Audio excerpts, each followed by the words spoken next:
Welcome to the June 14th pre-US Open edition of the PFF Forecast.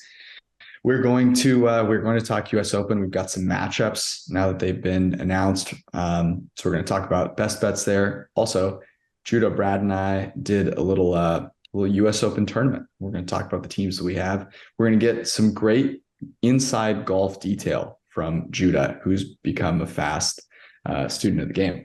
Before that, we're going to talk some new NFL bets. We've got over-unders for receiving yardage season totals. It's going to be a great podcast. Let's rock.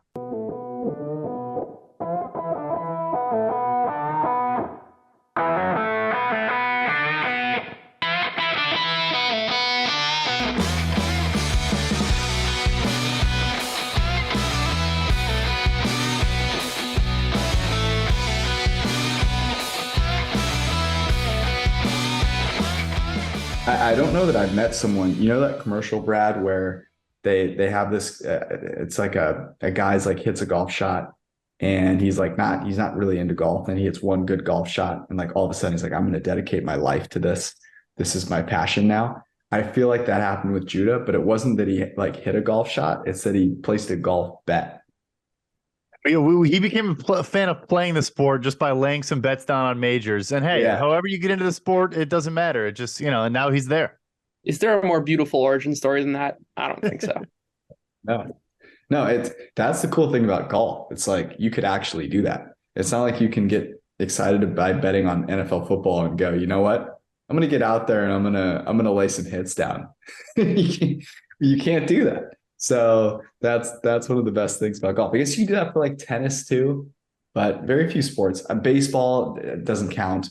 I guess you could play basketball in an older age, but I do have to shout out our old friend. Speaking of Arjun, obviously we were not able to win over in the same conversation. Mm-hmm. Arjun hit me up last week. He played his first round of golf, maybe ever, if not ever, at a very long time. And he texted me, I think before he was even done, that it was it was extremely difficult to do. He couldn't get the ball off the ground, and that he was exhausted. It is tiring. Everyone makes fun of golf not being a sport. You're tired by the end of it. But anyway, hey, Arjun, stick with it. You'll be scratching no time. Yeah, it's the first time you play and you're bad, it's tough. I'll just tell you, the first time that I picked up a golf club, I left-handed. And so they gave me left-handed clubs. And it turns out I play all sports right-handed, but I didn't mention that. So I could not make contact with the ball. And I mean, knowing me, I got pretty frustrated pretty quickly.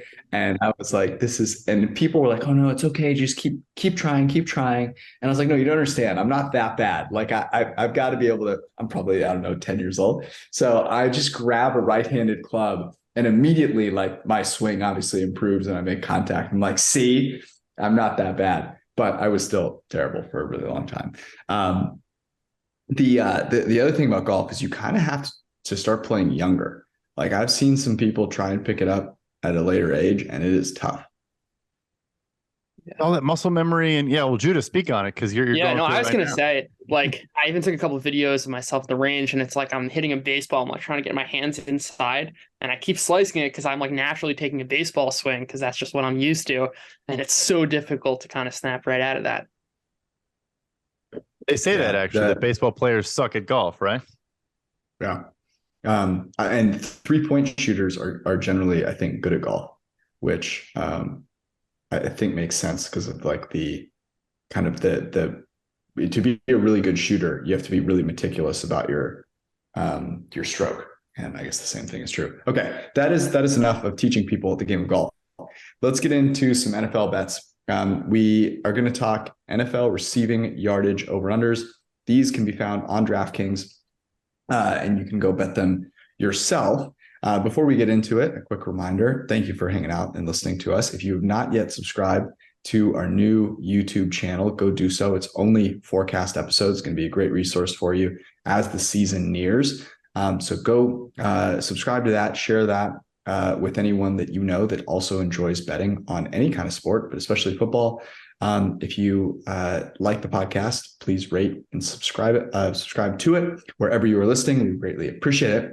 And if you have not yet joined the PFF Printing Press Discord, you should make sure you do that. Join 1,000 other really awesome bettors who love to talk about betting on just about anything.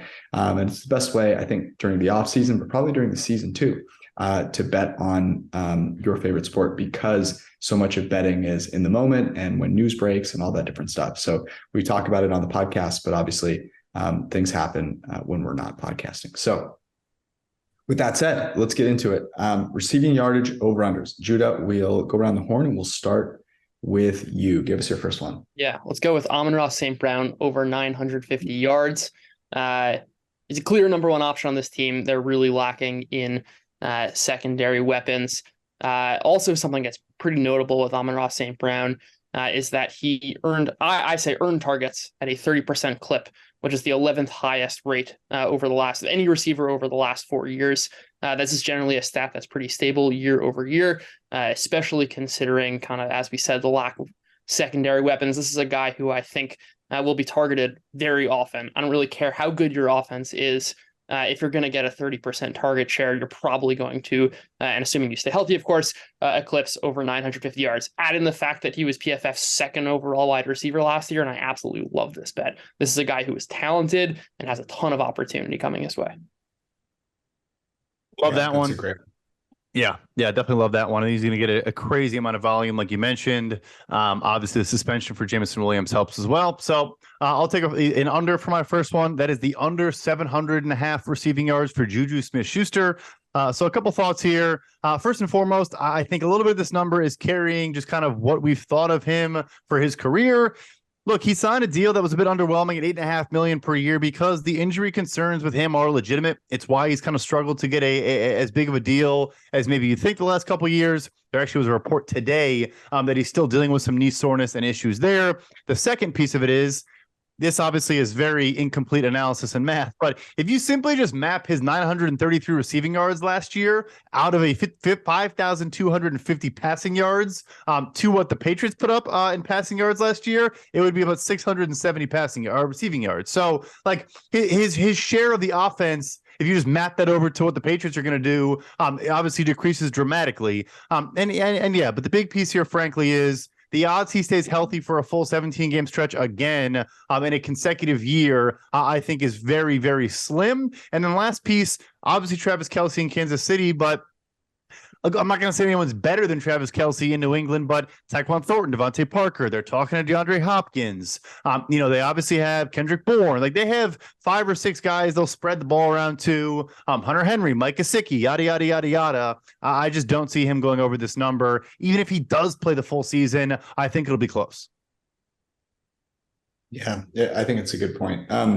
So I'm going to go with an under here. I'm going to go with Odell Beckham Jr. So his receiving yardage total is at 575.5.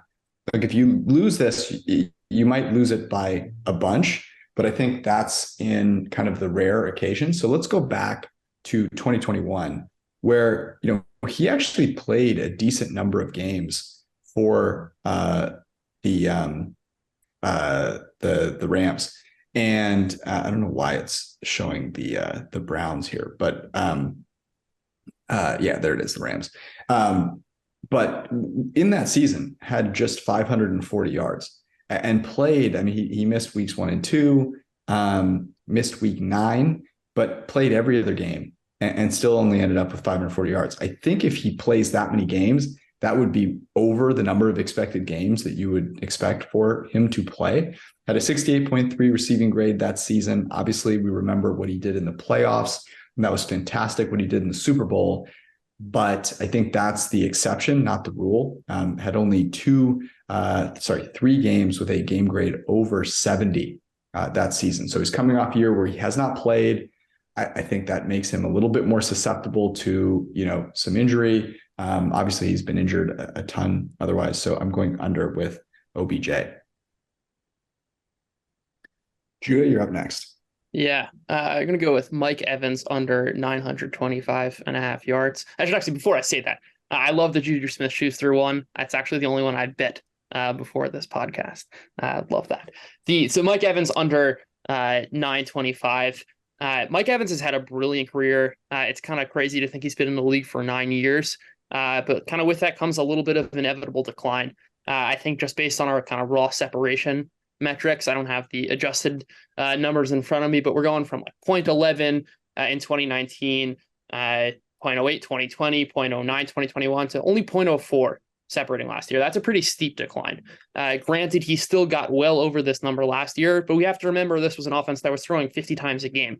This is not going to be the same case with Baker Mayfield as quarterback. And I've spoken at length already about my kind of concerns for this team and their offensive line and the passing game generally. But this is a guy who's been on the decline. Yes, he's had a lot of production, but he's old.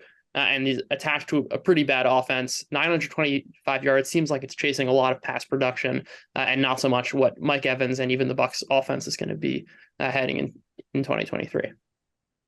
Yeah, I like that one too. He's also a guy where he's been able to stay in games a lot of the time and rarely miss games, but he's kind of always hurt. And I'm not saying that to be he's going to get hurt, but he does have nicks and bruises a lot. And maybe, it was easier to get back on the field with Tom Brady and you were, 11-2, whatever. It's probably harder to get back on the field when you got Baker throwing ducks all over the place. So I like that one for sure. On the flip side, I kind of have basically the opposite of my first one. That is the over 700.5, same number, receiving yards for Darren Waller and the New York Giants. So also does have injury concerns that it's important to address that. But thinking here is simply the investment. I mean, you trade a third-round pick and are going to pay $12.5 million for a 31-year-old tight end. He might be the only wide receiver on the team that I think is a legit number one option at all. I like Wan'Dale Robinson a lot, their second-round pick last year, but coming off a torn ACL, probably will take a while to adjust back into the offense. Jalen Hyatt, to me, is a guy that I don't think makes a massive impact as a rookie and probably is more of a, your deep threat, your occasional target guy. I think we're going to see Darren Waller have some games with 12 to 15 targets. So even if he doesn't have, the great yards per reception we've seen in the past from him, I think you make that investment, you're trying to get back in the playoffs and live up to all this, paying a bunch of guys and running it back with Daniel Jones. You're going to pepper Darren Waller with targets. If he stays healthy, I like him to go over this number by a good bit. Yeah, that's a good point. There's really no one else there to throw the ball to. Saquon's sitting out now, so that's one less receiver. My next one is an over. I'm going over 875.5 for Terry McLaurin. So he's had 2 straight 1,000-yard receiving seasons, had almost 1,200 last year. And the Commanders' quarterbacking situation last year was a total nightmare. Now, I'm not saying it's necessarily getting a lot better with Sam Howell, but it would be hard for it to get worse. And, I would expect them to continue to throw the ball a decent amount, given I don't expect them to be winning a lot of games. So you don't really have a choice there. And Terry is, I think, maybe one of, if not the most underrated receiver in the league. He's incredibly durable. He does not, get injured a ton. He plays very consistently. You compare him to an AJ Brown in his receiving class, DK Metcalf.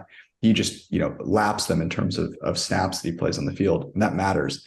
And when he's on the field, he's productive. So I don't know if this is just an oversight in terms of thinking that Howell's going to be a huge kind of detriment to their team, but I love Terry McLaurin over 875.5 for the Washington Commies. Yeah, Judah? My next one, we're gonna go to MGM for this one, but is Marquise Brown under 900 yards receiving. I really have no idea what's up with this number. Yes, it's possible, I guess, that Kyler Murray's back for the second half of the season. Don't even think he'll be as effective without running the ball. But this is a guy who's going to be quarterbacked by Colt McCoy, who averaged 5 yards per attempt. They have other receivers also. It's not like Marquise Brown is the unquestioned number one receiver. He played in 12 games last year, didn't even come close to this number. I just attached to an absolutely dreadful offense.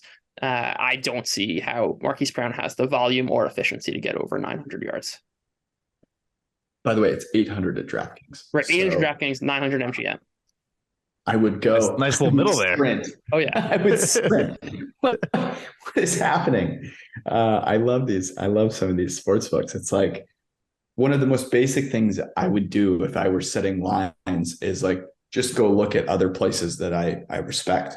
mean, if you really disagree that much with Marquise Ryan, that's significant. That person better be going out and placing bets somewhere else, because my God, that's incredible. I mean, it's 12.5% increase over DraftKings. That's insane. Well, yeah, so there you go. Love that one. And obviously DraftKings likes that one as well. I have one final one. It is an over that I also kind of don't totally understand. I do, but I kind of don't at the same time. But anyway, Michael Pittman is the Indianapolis Colts, 825.5 yards. Look, I know we're going from, Matt Ryan, but also Sam Ellinger and also Jeff Saturday, etc., to Anthony Richardson, who obviously is going to be a raw quarterback, is going to have some struggles. But here's the thinking for me with Pittman, even knowing that. So the Colts were literally dead last in EPA per dropback last year. They also were an offense with 3,850 passing yards.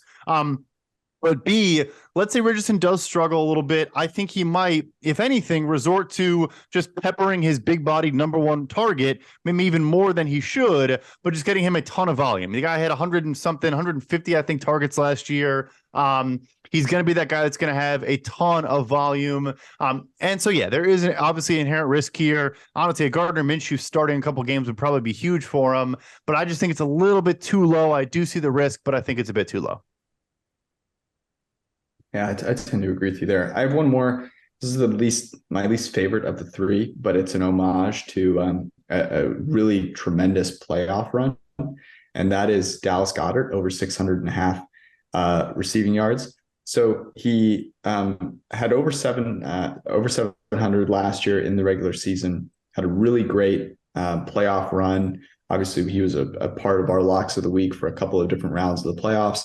But I think that matters, right? Where you saw him be a consistent player that Jalen Hurts went to in the clutch, even with A.J. Brown and Devontae Smith on there. So I don't think you're relying on those guys being injured, but I think what you are seeing is teams are going to be really worried about those two receivers. I think they'd rather give up Dallas Goedert over the middle, and I think Jalen Hurts is going to be, as he showed last year, really open to throwing him the football. So I could see this as kind of a breakout year for Goddard. I think he's, very, very talented. You could argue, could be one of the better tight ends in the league in many people's minds after this year. He was already in terms of PFF grade for us last year, and so I could see that happening again. So he's graded really well. His stats are kind of backing that up. I think over for Dallas Goedert is as close to a lock as I'll come with a tight end.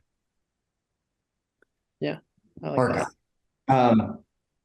Let's go to the US Open. We do forecast. FORECAST is the promo code. You can get 25% off on PFF.com. Get a PFF Plus annual subscription, and I would do it now.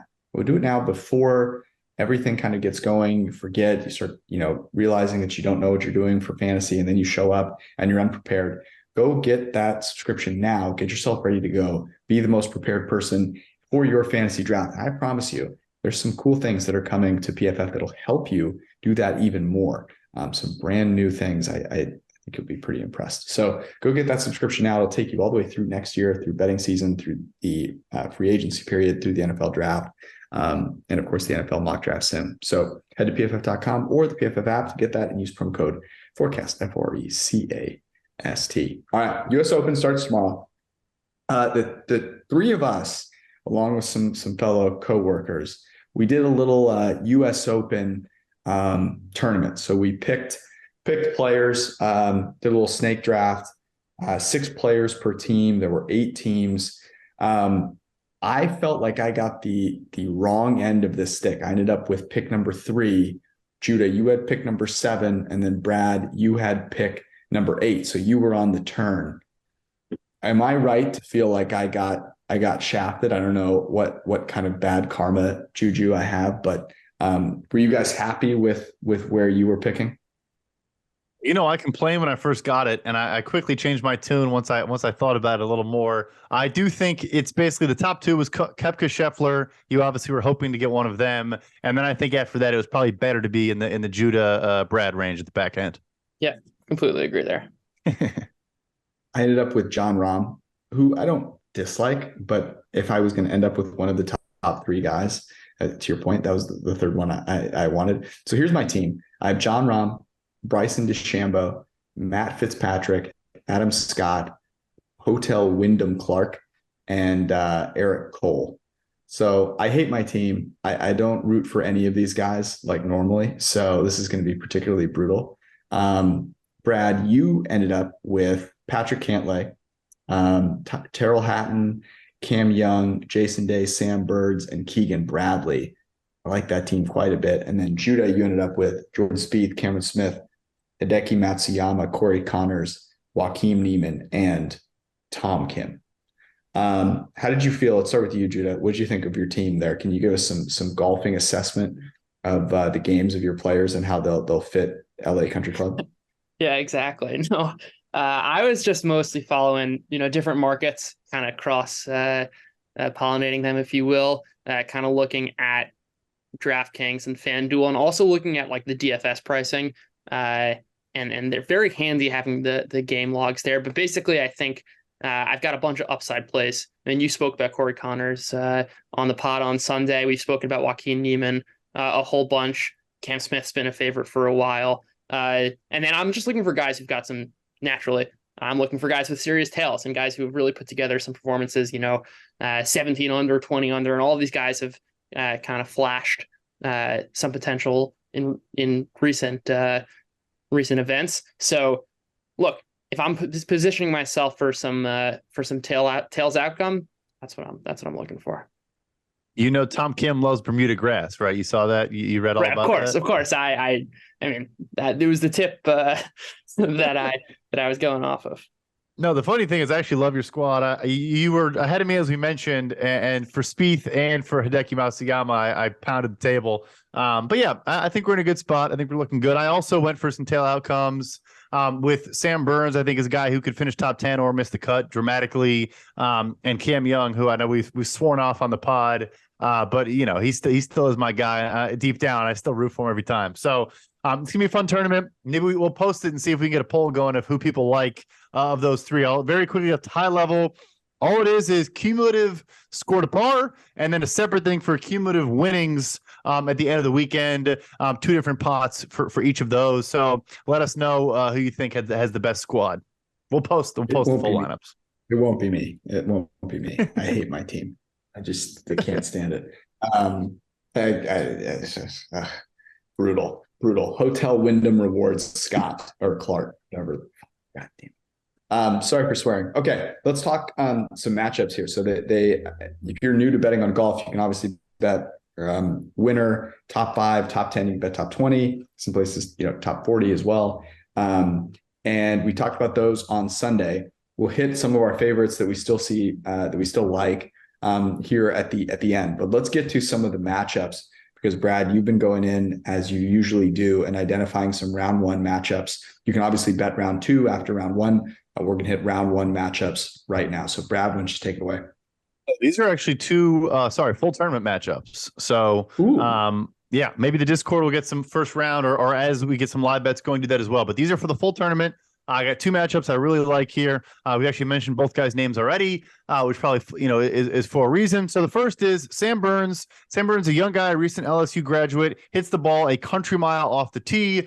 Is a big right-hander, can play a nice draw, which is going to be favorable at this course. He has been a bit cold of late. There's no denying that. And he's minus 110 versus Patrick Reed, who has been a good player. In majors, he always tends to show up. He's accurate off the tee, not the longest player, but it hasn't been phenomenal recently compared to his run of majors where he was kind of always a top 10 guy. So it is looking for a tail outcome, but I think the course is much more favorable for Sam Burns. Good long irons, good off the tee. Minus 110 over Patrick Reed is a bet for us. Second one, like you said, get your Marriott Bonvoy points, your Wyndham rewards. We got Wyndham Clark minus 115 over Siwoo Kim. For him, the big one for him is the long iron. So George and I, we were talking pre-show. There's going to be some par 3s that are 290 yards and others that are still super, super long. There's some crazy par 4s where guys are going to be hitting iron off the tee. He's a great long iron player. On iron shots over 200 yards from an approach standpoint is very, very strong in that respect. And unlike Sam Burns, has been hot, has been playing some very, very good golf of late. So again, I think the course fits him much better than a Siwoo Kim. I like the price here at minus 115. Those are 2 matchups we're taking for this weekend. Yeah, it's a good point. So that par three, Brad and I were doing a little research, kind of watching the course videos, and it's one of those par threes. It's 209 yards. It'll play a little bit shorter because it's downhill, but you have to be able to hit good, either a really long iron or a hybrid of some kind. Because if you can't stop it, it's just going to roll off the green. And by and large, anywhere that the ball is not on short grass, you're just going to be in real trouble. You can't find it. You've seen all those videos, hopefully, across social media. It's very hard to even see the ball in this rough, whether it be the fairway rough or off the green. And so even though, these guys are really, really good, it's going to cost them like a shot basically every time they're not in the short grass. So driving accuracy, super important. Ability to hit long irons for those long par threes, super important as well.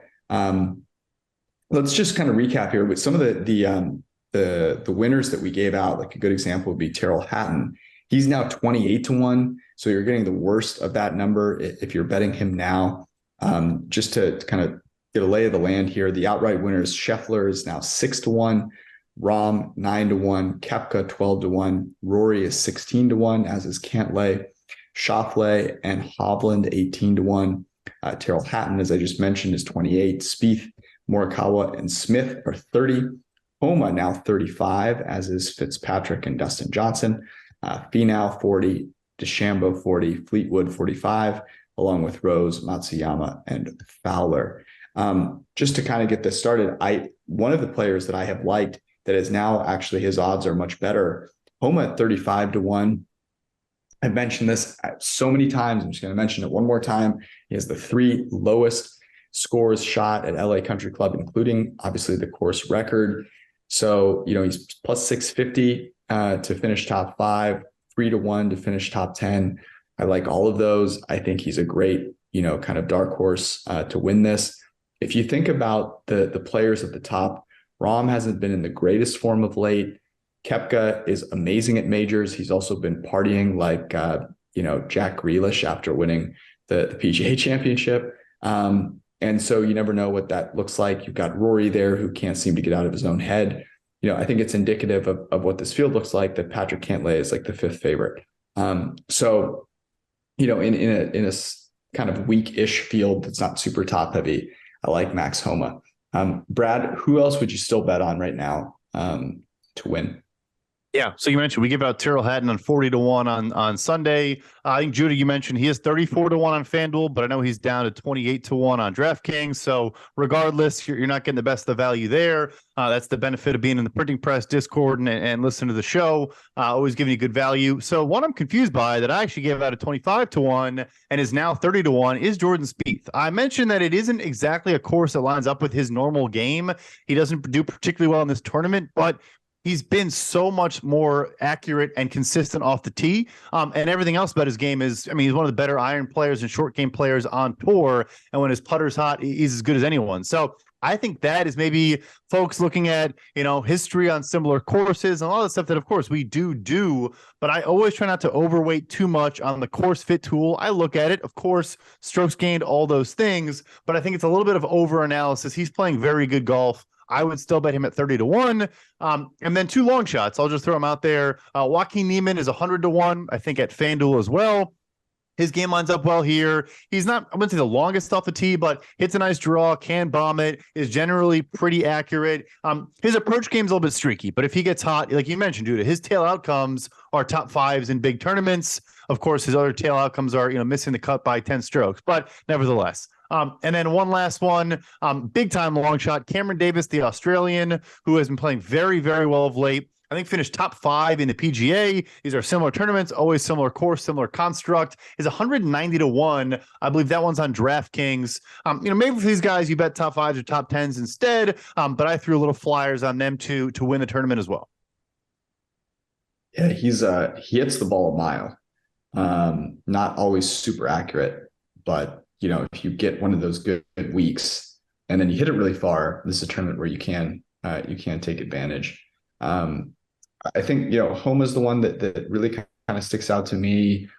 I still don't hate Bryson or Fleetwood in that 40 and 45 range. I think if you're paying kind of dollar per talent, if that makes any sense.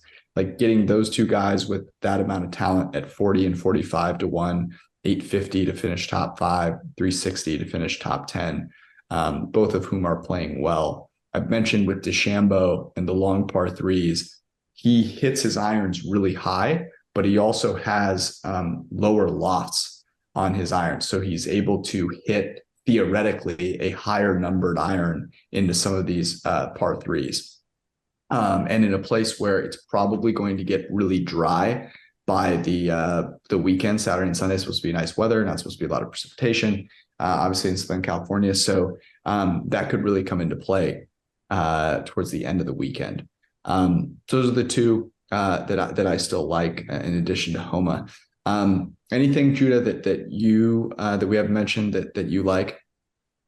No, I think we got most of the plays. I'll just say like a couple of observations from making these bets. Number one, like gotta really check all the lines here, because you can get like real discrepancies across books.